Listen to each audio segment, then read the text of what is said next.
The important thing in this business, and I think in any business, is to realize when you make a mistake and just cut your losses.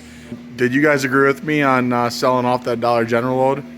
Yes. 100%. And do you remember how much we got for it when we sold it? You said 2,500. Yeah.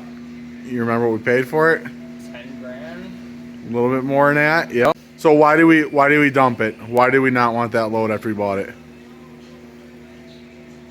It was too full of seasonal stuff. Well, January, do you want a straw man or fall Pumpkins? flowers and pumpkins? And nobody buys that stuff right now, at least. I don't think. So, yeah. Yikes. Tough lesson to learn. We have no problem storing stuff long term. We have a lot of Christmas trees up here. Here's some more long-term storage. We've got lawnmowers, weed eaters. That's weed eaters and chainsaws. Those next two pallets are. Those are all Arctic Air Chills of air conditioners like this. We tested them all. They work. They're good.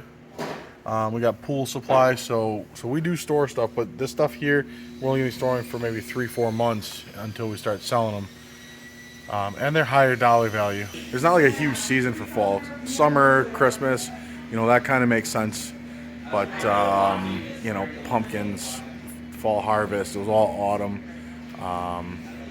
It was like 90% of that stuff. So, unfortunately, we just had to take the loss. The important thing in this business, and I think in any business, is to realize when you make a mistake and just cut your losses. We could have sat here and waited on. We could have made money on that truckload by storing it for 9 months, but in the meantime, we'd be struggling to work every single day. Back behind me here, all this pallet racking was full.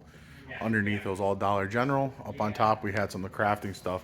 We actually pawned off a couple pallets of the crafting stuff to these guys as well. So for their $2,500, not only do they get an $11,000 truckload, but they also got a couple pallets of crafting supplies, felt, and things like that. That really is one of the dangers in buying anything unmanifested like this. You never know. If you buy at the wrong time, after Easter's pretty notorious for that. You buy after Easter and you get a semi-load of Easter eggs, and you paid the same amount for that truckload as you would have for something more valuable.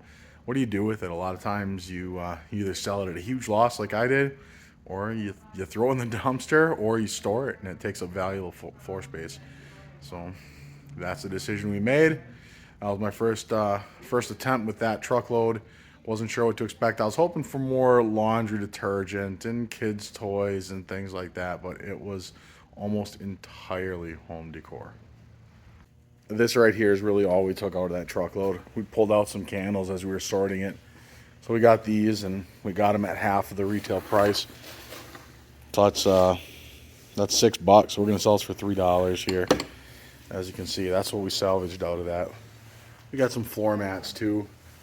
And then over here, these are more candles. So we kept, a few boxes of that. That's it. That's the entire truckload. And then here's some of the remnant crafting stuff that we're trying to get out of here as well. Donate it.